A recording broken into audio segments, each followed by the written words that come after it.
joining us now on the Boardwalk Honda Hotline. You may know him from UCLA's national championship team. Ed OBannon has done a lot more since that time. He's got a new book coming out called Court Justice, the inside story of my battle against the NCAA, as Ed, because of his court battle, has changed a lot of ways people view the NCAA and exposing a lot of things as well. And he joins us on the line right now. Ed, how you doing today? I'm doing great. Thank you very much for having me on your show. We appreciate you coming on. Ed, before we get into certain things, I want you to get out to the people out there, because I think some people, they know about your court battle, but they don't know all the details. How did everything get started with you and your case against the NCAA? Well, it started for me by seeing my likeness on a video game. And, initially I was thrilled to see it, but then came to the realization that they did use my likeness. I am in my mid-30s at the time, and they never even asked me for it. And so that stuck with me. A few weeks later, Sonny Vaccaro, a close friend of mine, gave me a call with the idea of suing the NCAA. I told him what I had been going through, and he thought that I'd be perfect to be the lead plaintiff. So that's, in a nutshell, how it started for me. Do you feel like that you accomplished what you wanted from that case? Because I think some people, they really wondered, okay, now the case is done, so what's next? Well, for me, I personally accomplished what I set out to do, and that was to create dialogue on how the NCAA runs its business, and really just to pull back the curtain on the whole thing. What's next? I don't know. To be honest with you, it's out of my hands. My lawsuit ended at the steps of the Supreme Court, but there are other lawsuits coming down the pike on this subject, and I think it will go, where we left off. I think is where it's going to get picked up and ran with in that respect. But for me, this book ends everything. We're talking with Ed OBannon. He was on UCLA's 1995 championship team. He's also the NCAA tournament most outstanding player. You had a great college career, Ed, but looking back on it, do you feel like you were treated properly as a player, considering how much money the NCAA has made, not just off of you, but of everybody on that team? Well, yeah, I mean, I loved my college experience. And, to answer your question directly, was I treated fair? Yeah, I was treated great. That wasn't my biggest thing. My whole thing was recognizing that us college athletes, and now former, there are civil rights here. And for me, it's owning my likeness. And I strongly feel that college athletes should be able to own their likeness. So in that respect, I guess I wasn't, or we weren't as athletes, but that was the system, or that is the system. So I don't think it's any university's fault or anything like that. It's just how the system is run. It's time to look at those rules and revamp them.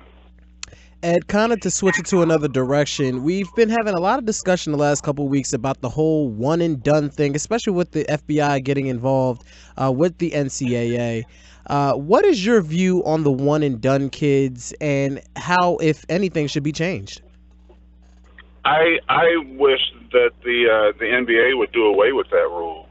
Personally, I think it's an individual's right to, once they graduate high school, if they want to go to the professional ranks, they should be free to do that. I understand why the rule is there, but at the same time, in any other walk of life, you can get drafted out of high school in hockey and in baseball. You can get drafted, have an agent, go back to school if you don't like your draft status. Why not basketball and football as well? I agree, and a lot of people talk about the prerequisite, about how you have to, go to school to do anything else, to be doctors and lawyers. And while all that is true, I maintain the fact that sports is different because there have been, guys that like Derrick Rose or John Wall when they first came out that, yeah, they went, a year to college, but I could argue that if they would have went a year earlier to a different franchise, they could have had the same impact. If you're good and you can play, you can play.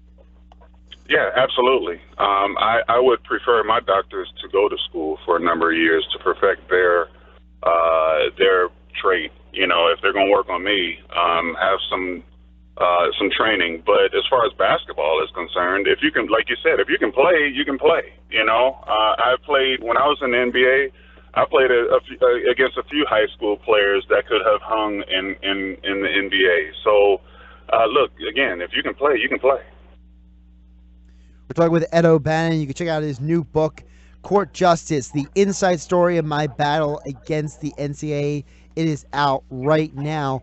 Ed, looking back also, from the college to the NBA situation, do you think the NBA, it is a good idea for them to use the G League as a place for high school players to go? Or do you think that they need to totally change up their system there as well?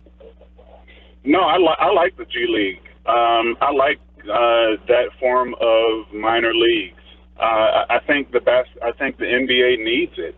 I think all professional levels, the NFL, the NBA, NHL, MLB, I think they all need their minor leagues. I personally think that it does some good.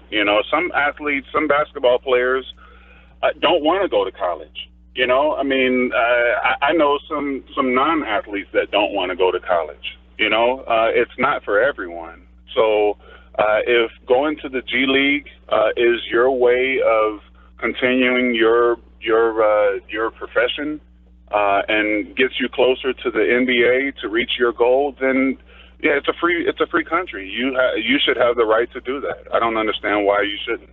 Ed, I also take the stance of the NCAA is doing everything to kind of stop the one and done rule, or they don't want to be a part of it. And I think that's a big mistake because you have a lot of guys who aren't the average college basketball fan, but they're tuning in to see these kids who are supposedly the next NBA superstars, play that 1 year.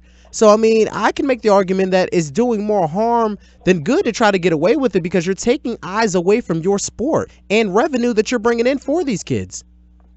And that is a great point. I think if an athlete wants and desires to go to college and play at that level, why not? I think if the NCAA wants players to come and actually play for 4 years and not for 1 year, because scholarships, I don't know if they've changed now. I know they were 1 year. If the college athletes can get those 4 years, by all means, my biggest thing has always been give them the freedom to do what they want. I don't understand all the rules that are in place to penalize you if you make a decision that doesn't work out, or stop someone from doing something else, going to the next level if you're not old enough. Those rules absolutely kill me. I want to kind of, and like I said, I've been trying to go on both sides of the coin here because, a lot of people, I've been strong with the stance, and I want to kind of give you the other side just, to kind of help make my point. People say that it could be a bad NBA when you're bringing in these young kids because, you got the elite teams and you got the rest of the teams. But I could argue that when you get these kids on your NBA franchise, no matter how good the team is, you're excited because you know that the future is here rather than having, a bunch of guys that can't play and you're basically tanking for no reason. Absolutely. I think, look, if you look at it from a pureness perspective, I think athletes that go to college and aren't good enough to go to the NBA, say if we didn't have the one and done rule and guys went to the league right out of high school, I think there's good enough players that will stay in college that will make the game entertaining. But everyone seems to be so stuck on the ones that do leave, you're not actually paying attention. That's what it seems to me anyway, paying attention to the ones that are. I don't know. I just see, I love the game whoever's playing it, I enjoy watching them play, whether they make a jump shot or not. I just feel like everyone should be free to do what they want, whether you jump to the NBA or not, or go to college. Ed, before we let you go, and we appreciate your time here on 97.3 ESPN, I got to ask you, because your team, when you won the national championship, you beat Nolan Richardson's team, Arkansas, in their 40 minutes of how famous they were. You know, you guys like you and Tyus Edney and Toby Bailey and Cameron Dollar. How do you think that your team would match up in today's college basketball? Because I could argue that your team had more talent than probably half the teams in the tournament today. Oh yeah, we had more talent than most teams in the tournament today. Top to bottom, we were. I don't want to say we were pretty good. Let me say that. There weren't a whole lot of centers that are 7 foot and 300 pounds muscled like George Cedic was. My brother could stop anybody on defense and would jump over you and dunk the ball. Toby, like you just said.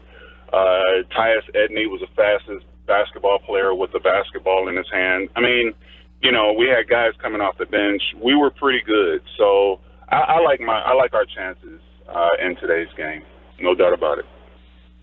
Well, Ed, we really appreciate the time today. Be sure to check out his book, folks, Court Justice Inside, the inside story of my battle against the NCAA by Ed OBannon with Michael McCann.